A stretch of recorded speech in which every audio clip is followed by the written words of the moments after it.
Tales from my D&D campaign. Previously, after more than a week of furious work, Draven and Midgard, with help from Little One's smithing talents, Angel and Mora's arcana, and Black's wisdom, now with +6, have assembled an array of sophisticated equipment which could, in theory, extract the astral plague from their bodies, curing the very illness which drove the ancient Atarans extinct, and which has been kept at bay up until now only by the protection of the White Spirit Seed, albeit boosted by the Rahjes. Is it safe to be doing this in the Basilica? Oh yeah. Higgins is very serious about safety. This is a sealed room, 200 feet below street level, minimum 40 feet of solid stone in every direction. The only peoples in danger should be the ones in the room. What's the worst thing that could happen? Stay Puft Marshmallow Man? Hey, if Stay Puft has hit points, I'm down for it. Alright, I'm first on this ride. We recommend you remove all magic items before undergoing astral plague extraction. Oh, I'm going in naked. Except maybe your cloak of resistance. Perhaps saving throws might be required. Okay, fine. So I cast a wall of force for the observers, and for me operating the controls over here. Anybody not affected by the astral plague should evacuate the room. Everybody else not in a chair, stand behind the wall of force. While I ride the lightning. I power it up.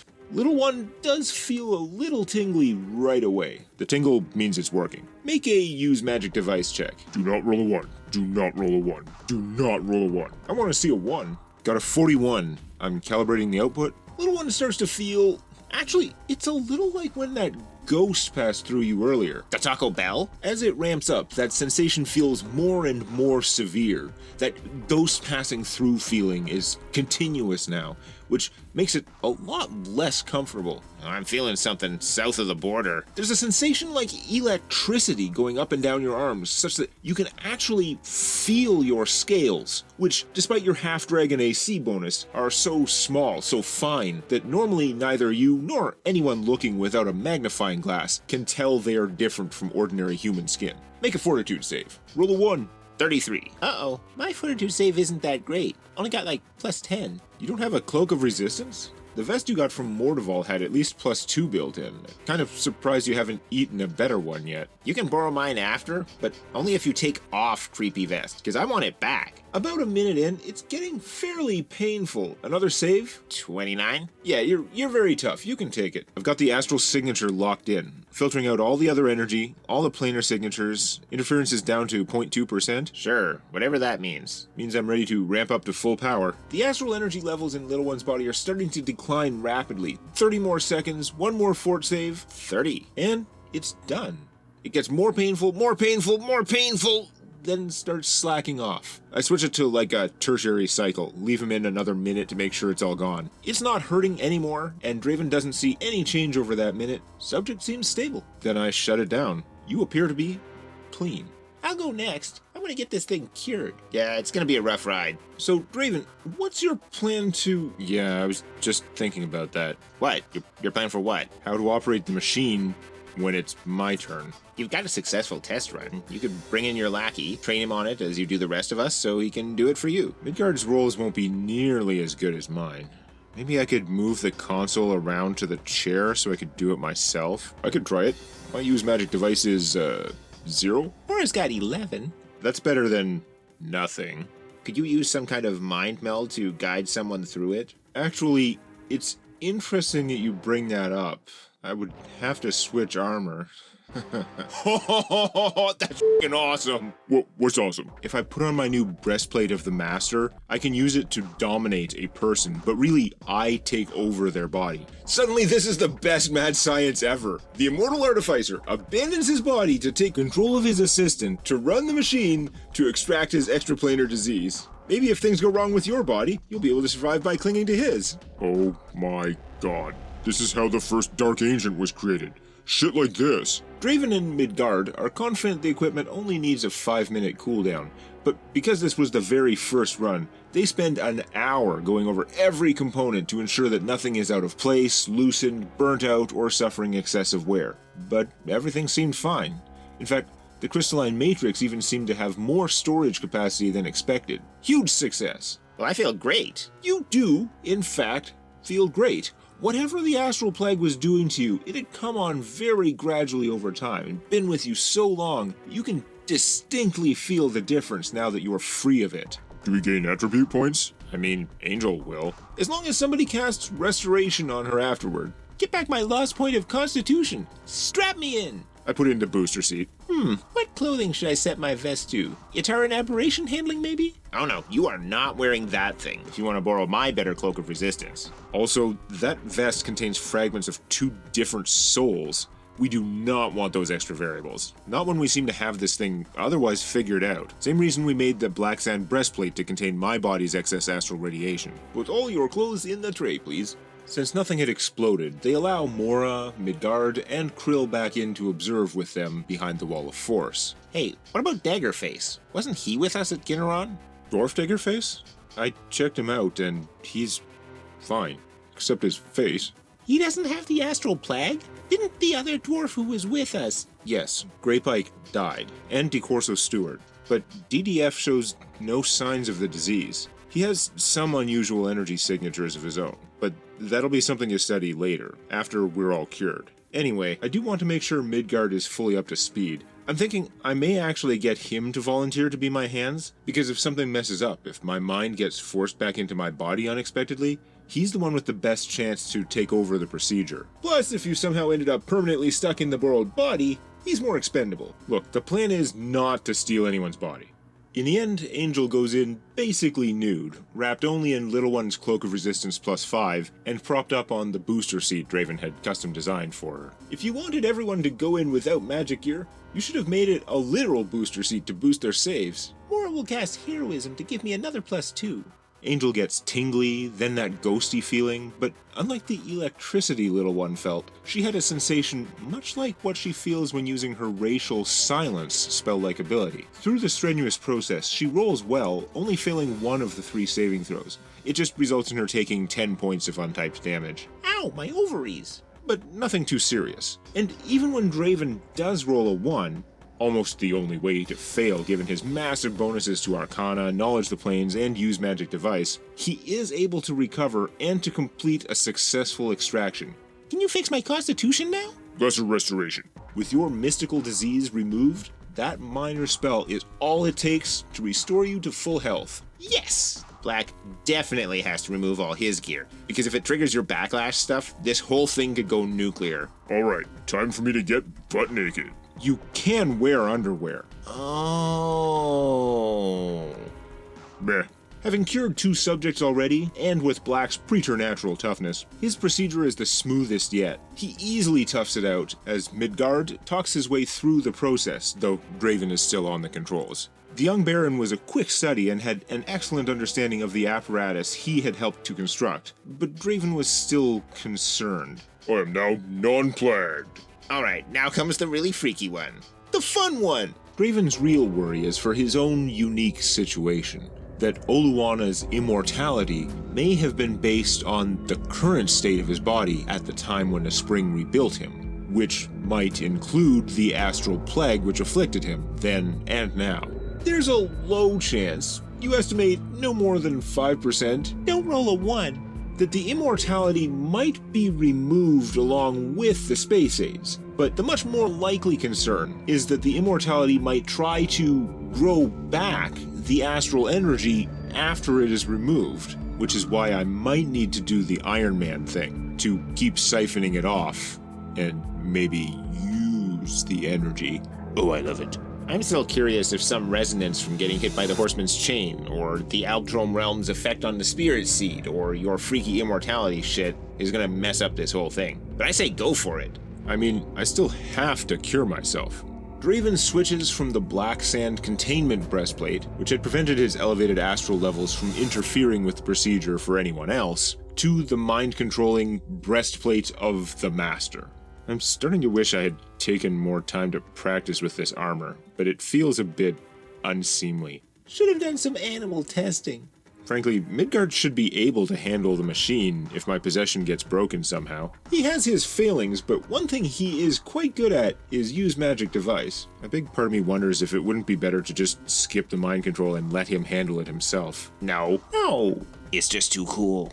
The target obviously gets a will save, but Andrew Midgard will choose not to resist. He really only consented to this part because he's got that mad scientist gene too. Plus, like your traditional dominate, he will be aware the whole time. He's a passenger in his own head. So if I lose control of him, he should be completely up to speed. So, should I be wearing the other breastplate? No, I don't actually think the black sand armor is safe for people. Okay, let's do it. Open your mind to me. So I sit down in a chair, dominate Andrew Midgard, then use his body to complete the strap-in process. Finish strapping your own body in? That is f***ed up. I love this shit. Do we need to leave you two alone? I don't think he'd appreciate that. He did not consent to that. Alright, I get myself plugged into the machine, then I'll walk back to the controls. Midgard's body feels just a tiny bit awkward, different than your own in ways which are hard to describe, but which you wish you had time to properly study. In practice, though, everything works just fine. His own muscle memory fills the gap between your will to walk forward and his slightly shorter legs, etc. Heroism song. I am prepared to drop the dominate immediately if I feel like I'm being overwhelmed by feedback or anything like that. It might be hard if I'm feeling the pain, but then again, maybe feeling it will help me to fine-tune. Yeah, maybe. Roll use magic device.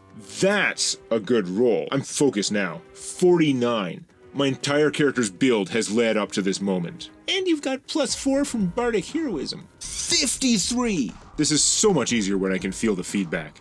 Any sensation from your real body is blurry. You're pretty sure under normal circumstances you wouldn't feel your own body at all while possessing via the breastplate of the master, which is part of why your body can only perform move actions and no skill checks. But the astral extraction procedure is anything but normal, and the energy you are feeling through that magical link is actually helping you to regulate the system. Then the pain starts, right? Around the 30-second mark, it does start to get painful, and again, you are feeling some of it through the link. Make a concentration check, since you're also running the show. That's not one of my utterly maxed skills. 22? Still good, still fine, but you are also finding that your body, compared to the others, is making you work a whole lot more. Not only were your astral energy levels elevated, but you've got to calibrate for your immortality and try to make sure you don't mess that up. If the others were solving a two-dimensional equation, your version has a third dimension. I am keeping a close eye on that storage crystal. Yeah, me too. Is it magical? Well, it will be. Because Mora could dispel it. No, don't dispel it. You could unleash a whole Walter Pick. Boom! Draven deals with various complications as they come up, using all the skills he has mastered, but he can't shake a growing sense that something is wrong.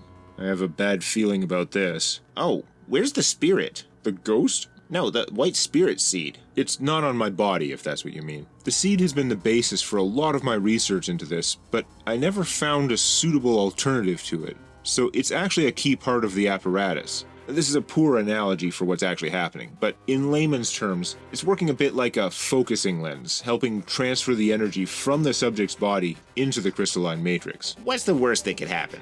Well, this is Draven Row. If the evidence seems fine, I cannot stop because of a feeling. I don't even know if aborting at this point is safer. Well, it seems to be coming along well. Your astral energy is declining, the crystal matrix seems to have plenty of capacity left, even more than anticipated. Make another UMD check. Well, I rolled a 1. I mean, still stellar, enormous numbers. N plus 4. But still a natural 1. Whoop! There it is! Draven's hand slips, almost a spasm. You can't believe after all this time, after running this whole thing 3 times, that you would have such a brain fart, but before you can catch yourself, you've jammed the power slider up to full and somehow your knuckle hit an emergency release, which was designed to cut the white seed out of the loop if you thought it was being harmed by the energy. Was that Midgard? I mean, how f***ed up would it be if Andrew was trying to tell you something the whole time?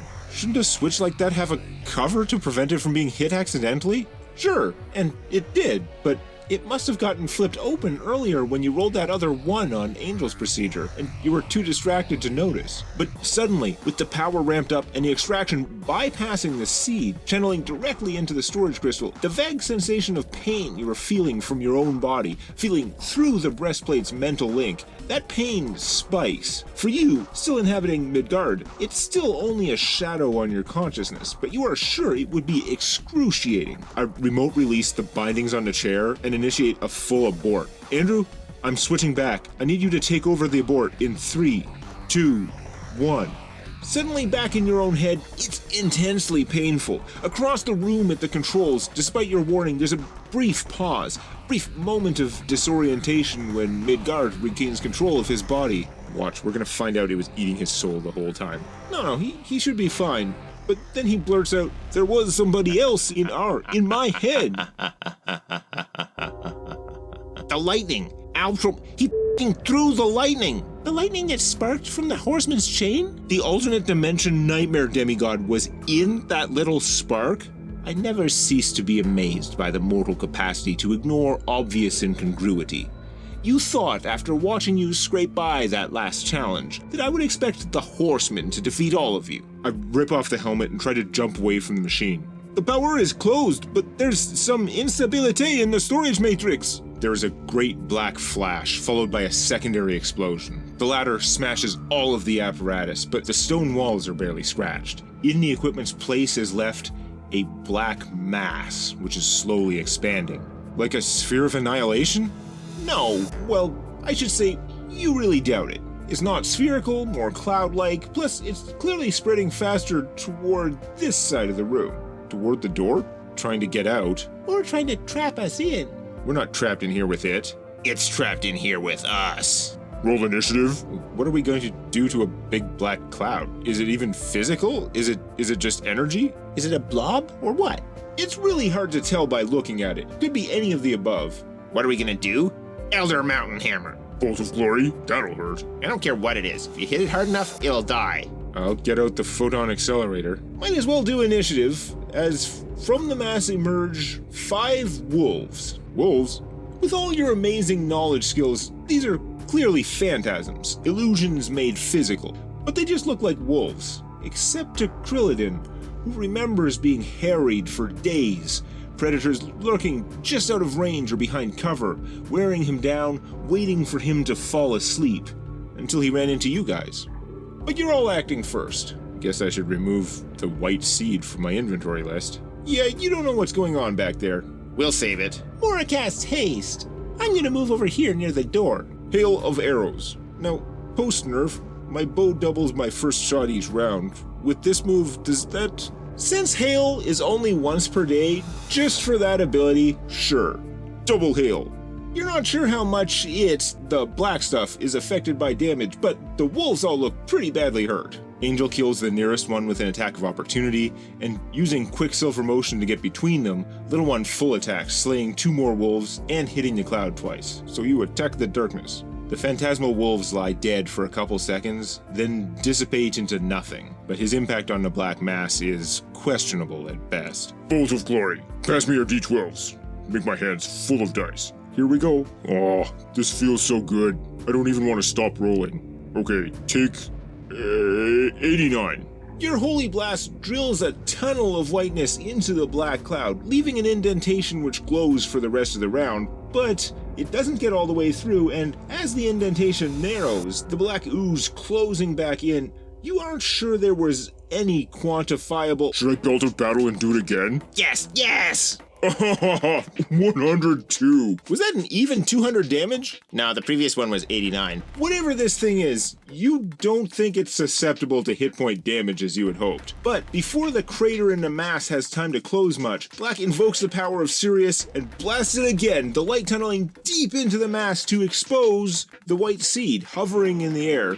The cone you've blasted is pretty narrow at the end though, and already starting to close. Do we have one of those Kuatoa vine things left? A whip vine? I knew we had some. But is it close at hand? It's Draven's turn.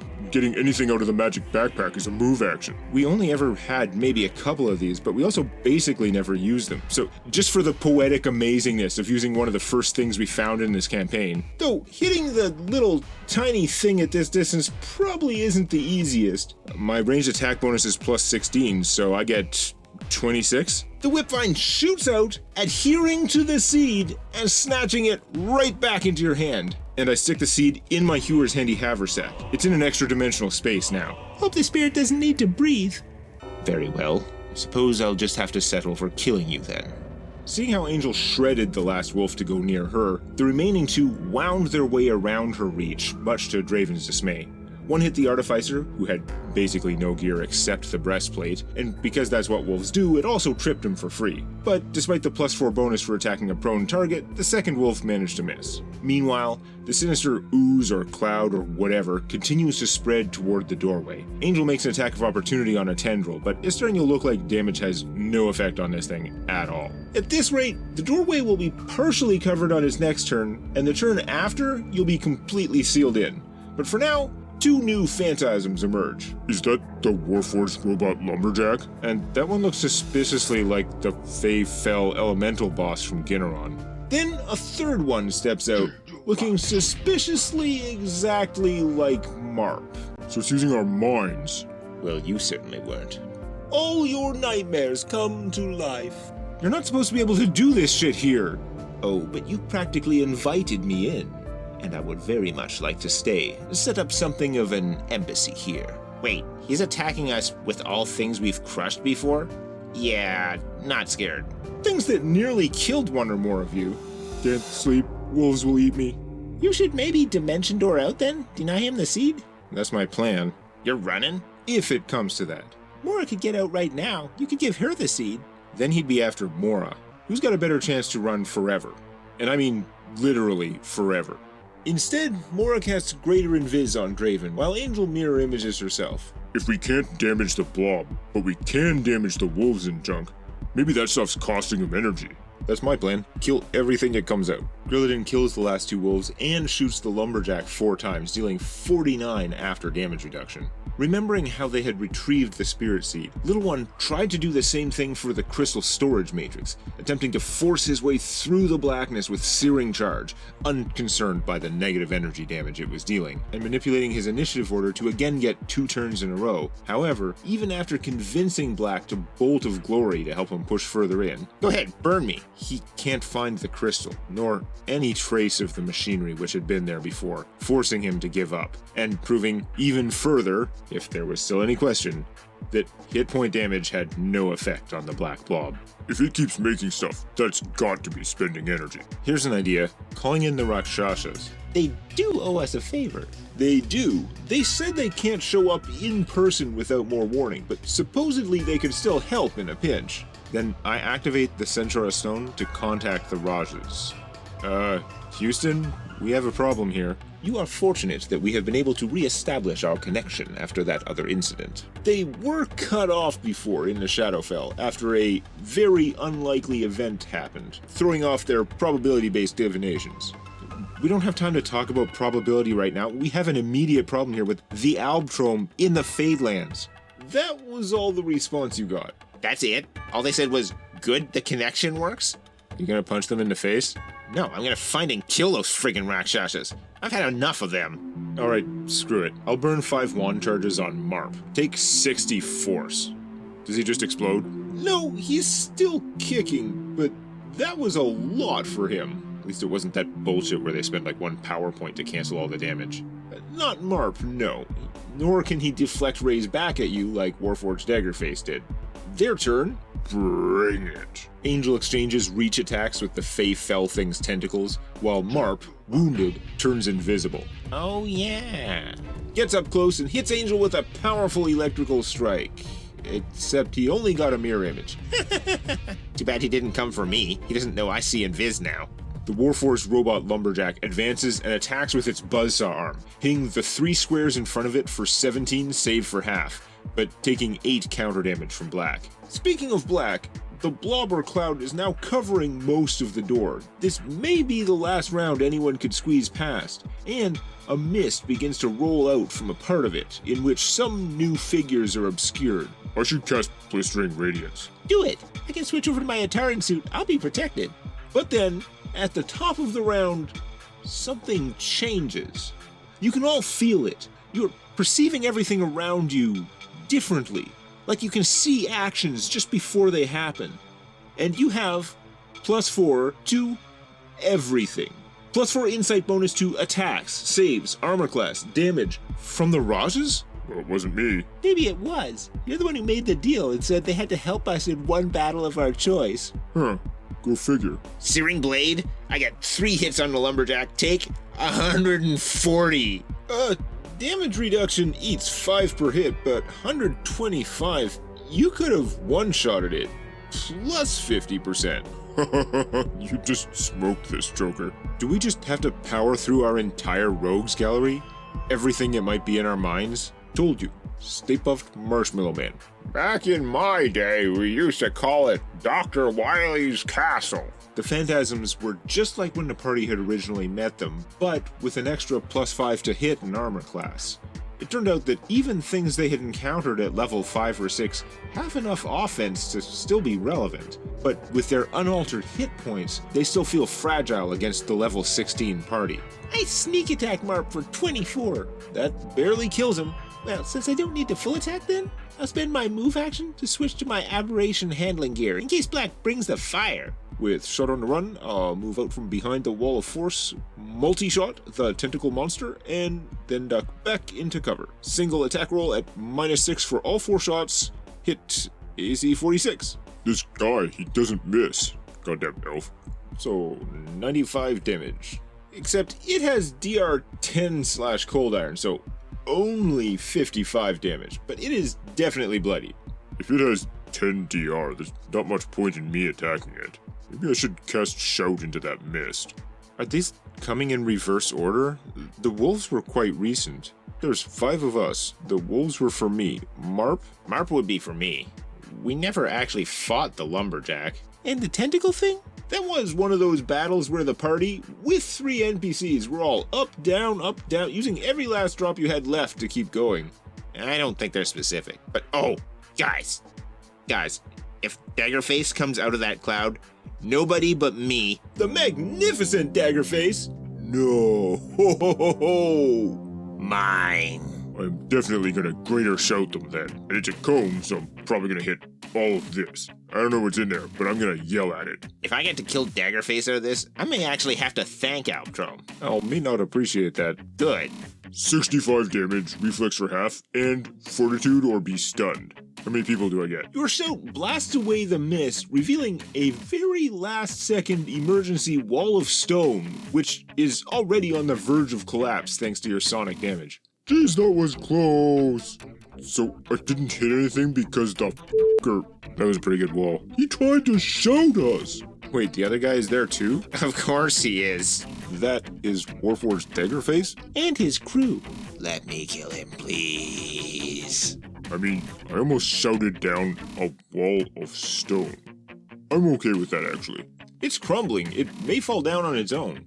Alright, I come out from behind the wall of force and drop a wall of fire right behind the wall of stone. That's not gonna kill... No, it's not gonna one-shot Daggerface. 22 fire damage to anyone directly on my wall, and it does light burning damage in that direction. Oh. Though I actually kind of liked that guy. Does the fire finish off the tentacle beast? No, that thing had a horrendous amount of hit points considering you were only level 8 or something. It activates the special attack I forgot to use in that first battle. It turns incorporeal, passing through Draven, Mora, Krill, and Midgard. Will save. Mora somehow fails the save, taking 13 mental damage and becoming shaken, but everyone else resists the ghostly attack. Trust me, when you guys were level 8 or whatever, fighting it on the bridge with GE7 and some dwarves, that attack would have kicked ass. You know, I really don't appreciate all these walls, BX. This one was my wall and it just saved your ass. Well, I can't keep track. What do I look like, the building inspector? And Daggerface is going to try to range strip little one. AC 37 with the +4. Missed, then no. And third dagger also misses. Didn't you fall down last time? Then, at the top of the round, your insight bonus increases to +5 as you get more used to perceiving the present and near future together. Oh. This use of the Fate Matrix still takes some time to warm up.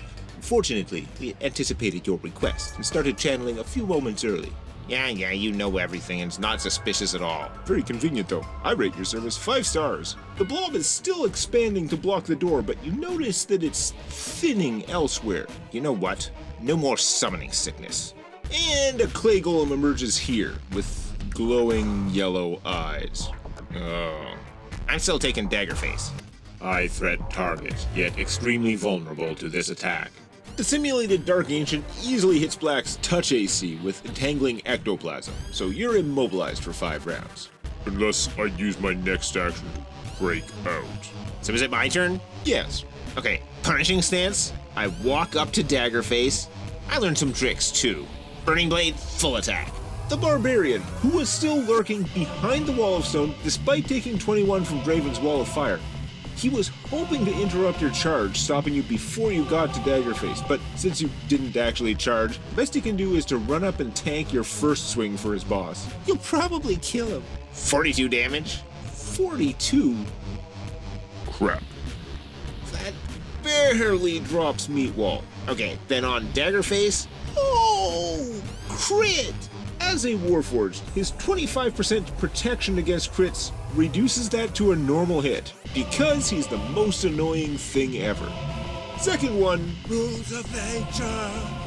Crits, and the Phantasmal Warforged Daggerface poofs. This can't be right. Aldrom, thank you very much. You have no idea. I could die a happy man now. Sounds like a fair deal. Let's seal it in your blood. That was the best turn ever. Yeah, it wasn't a real Daggerface, but good enough for me. You annihilated him. And his tank. Poor Meatwall. What did you do? This is terrible. Angel trades blows some more with the Feyfell hybrid, chain versus tentacle, until Mora finishes it with her force crossbow. Grab a sample of that, would you? My turn? Okay. I have 5 foot out, so I can full attack the golem. 6 shots. Okay, but when you leave cover, Beta uses its readied action to cast Telekinesis. How many arrows do you have left in my quiver? 5 after this round. More quivers in my backpack. Oh, I remember this spell. Yeah. So, counting the 5 you were about to fire, the 10 arrows levitate out of your quiver and hands, turn around to point at you, and they all strike at once. What? Strike me? Yep. Take 30. Can I just pull the arrows out of my body and use them? I guess I'll use my action to pull out 20 arrows from my pack. You sure? Okay, 10 arrows. 2 rounds worth. Mage has 4 images? I'll just shout him. Just level 4 shout this time. Take 15. Wait, was I just a phantasm? That is so messed up.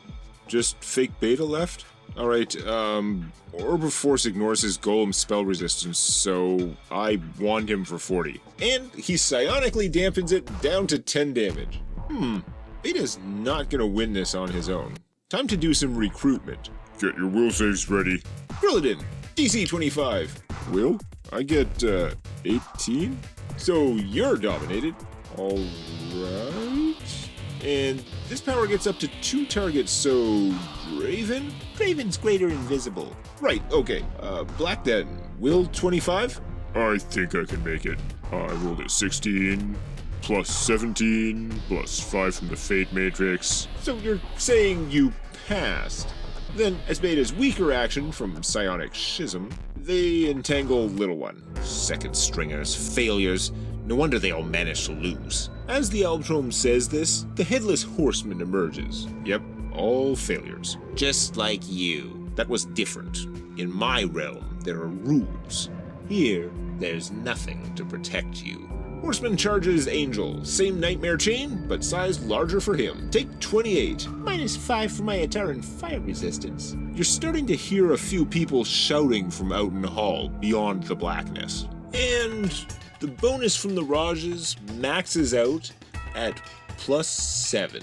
Well, I'm gonna use a maneuver. You've got maneuvers? Low-level ones. Like Mighty Throw. I'm gonna try to toss this guy off his mount. Like a trip check, but I choose which stat we use for the opposed roll. This is so much more likely to succeed with +7 to all your rolls. I choose opposed dex rolls. 26? Yeah, okay, you beat him. It wasn't that easy, but you beat him. My chain whips up, rips him off the horse, tosses him over to Little One. Batter up.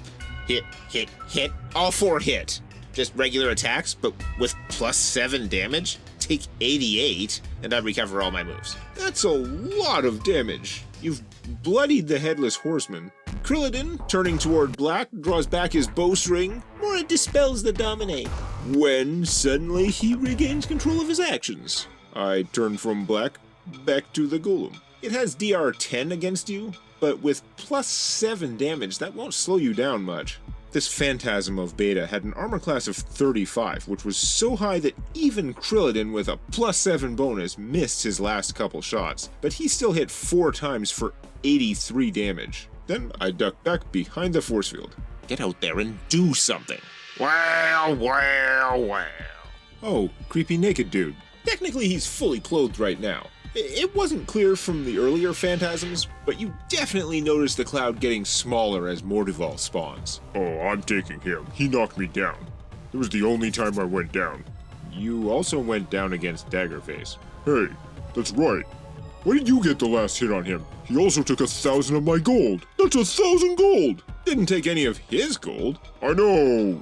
What's the matter with you, boy? Nothing.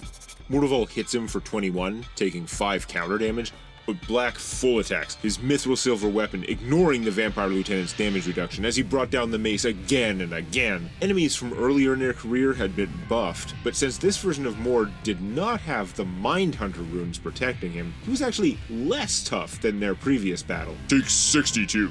Then Rending Gauntlets for 11. He was exactly bloodied before rending. His body morphs into his huge tentacle form just long enough to absorb each hit before changing back, but you are clearly overwhelming him. Now he's naked. Beta can just dampen force orbs, but hasted with plus 7 everything? I'll just crossbow him for 16 and 19. So 15 after DR. Mord here, he's actually too easy now. Well, Beta is a strategist, far more than Morduval. He's going to Dimension Hop, a very short, cheap teleport as a swift action to flank you. Then he activates his Clay Golem body's built-in haste ability. I bet this is gonna hurt. Nah, probably not. 3 slams hitting AC 38, 39, and worse. Nah, I'm AC 40 with that plus 7 from the Rahjes. I turned my back on him. Not even worth blocking. Well, hold on. That plus 7 assumes that you are trying to defend yourself. It represents the fact that even as you turn away, you can actually see Beta's swings just before they happen, helping you parry or interpose your shield. But you still have to choose to block. Nah, I see it coming. I can take it. I'll just let him hit me. I mean, if you want. First it does 18.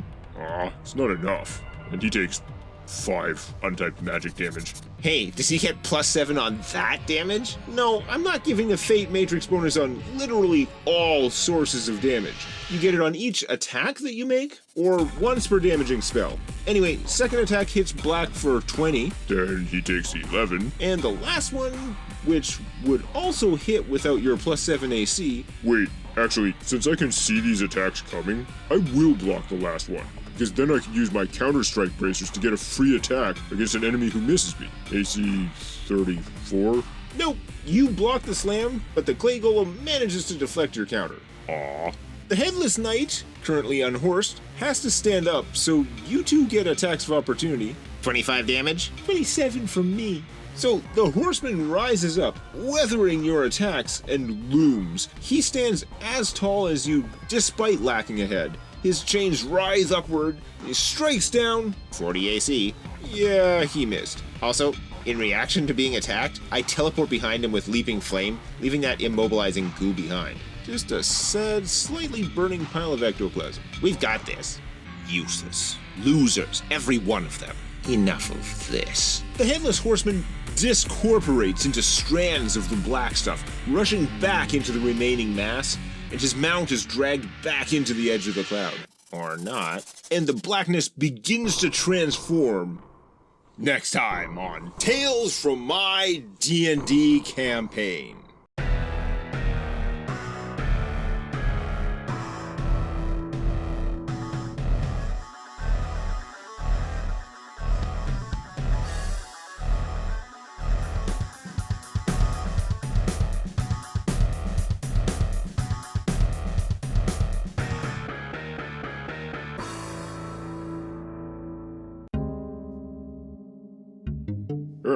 I just felt something. Did you guys feel something? I'm a prototype assassin mech built by an ancient civilization. I am far too badass to feel things.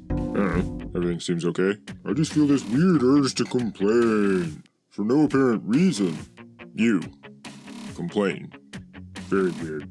I give you guys a 6-hour break and 2 square meals every day, even when we aren't on a job. What the hell do you have to complain about? I keep telling you, 6 hours of sleep is like the functional minimum for humans. That is 3 times longer than elves, and you don't see me turning off my brain every night. I take it back. I think I am starting to feel that urge to complain.